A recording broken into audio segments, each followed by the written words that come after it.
Черногорию называют жемчужиной Адриатики. Горы, море, старые города. Здесь можно и купаться, и кататься в горах за один день. Ну чем не мечта для семьи? Лучшая страна для переезда.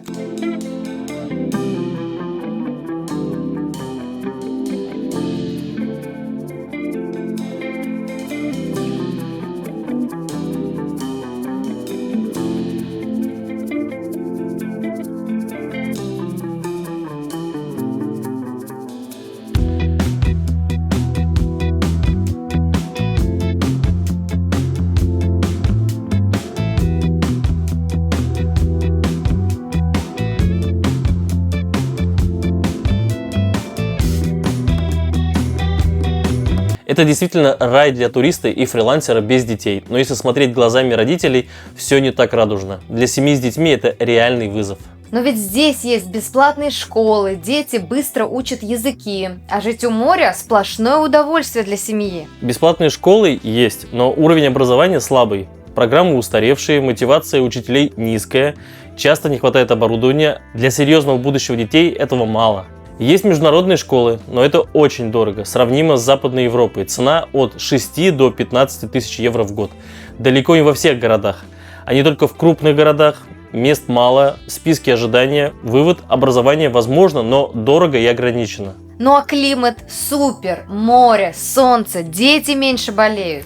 Климат шикарный, но медицина огромный минус. По европейским меркам она считается одной из самых слабых. Часто не хватает оборудования, специалистов. Серьезные случаи лечат в Сербии или за границей. Для родителей это серьезный риск. Вывод: для жизни с детьми медицина – риск. Но жить здесь же дешевле, продукты, фрукты, аренда дешевле, чем в Европе. Дешево, если смотреть глазами туриста. Средняя зарплата около 800 евро. Безработица около 15%. Экономика в основном держится на туризме. Сезонность. Летом переполнено, зимой пусто, и многие кафе и магазины закрыты. Если у тебя нет удаленной работы, устроиться почти нереально. Жилье у моря стоит дешевле, чем в Испании или Италии. Можно купить квартиру и жить счастливо. Но за мечту платишь дважды. Много старого фонда без нормальной изоляции, коммунальные расходы высокие зимой, отопление на электричестве. Цены на аренду летом растут в 2-3 раза, потому что туристический сезон. На покупку у иностранцев часто ориентированы завышенные цены. Зато люди открытые, дружелюбные, спокойная атмосфера, дети будут расти без стресса. Это правда, но уровень бедности высокий. Почти 40% детей в стране живут за чертой бедности.